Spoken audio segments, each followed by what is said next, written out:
15টা সুন্নত মুখস্থ রাখতে হবে। 1 নাম্বার সুন্নত ফজরের সালাত জামাতে পড়তে হবে। 2 নাম্বার সুন্নাহ হচ্ছে আসওয়াক, মিসওয়াক করা।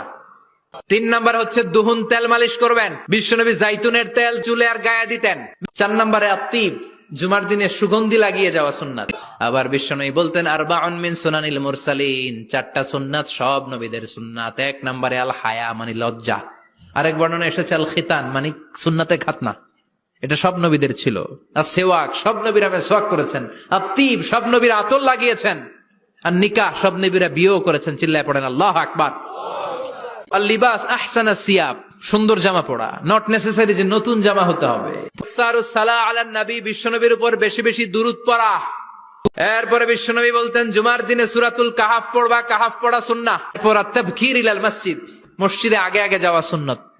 আল মাশিউ আলাল ইকদাম, বিশ্বনবী বললেন হেঁটে হেঁটে জুমার নামাজে যাওয়া সুন্নাহ। তিনি বললেন আদামু তাখাত্তি রিকাবান নাস, মানুষের ঘাড় ডিঙ্গিয়ে সামনে না যাওয়া সুন্নাহ।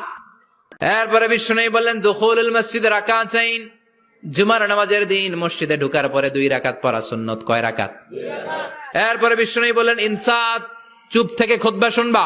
এরপরে বিশ্বনবী বললেন জুমার দিন দোয়া করলে কবুল হয়। জুমার দিন আসরের নামাজের পর থেকে মাগরিবের আগ পর্যন্ত, বিশেষ করে মাগরিবের আগের আধা ঘন্টা, এই সময় আল্লাহর কাছে বান্দা যদি কিছু চায়, এই দোয়া আল্লাহ ফিরিয়ে দেয় না।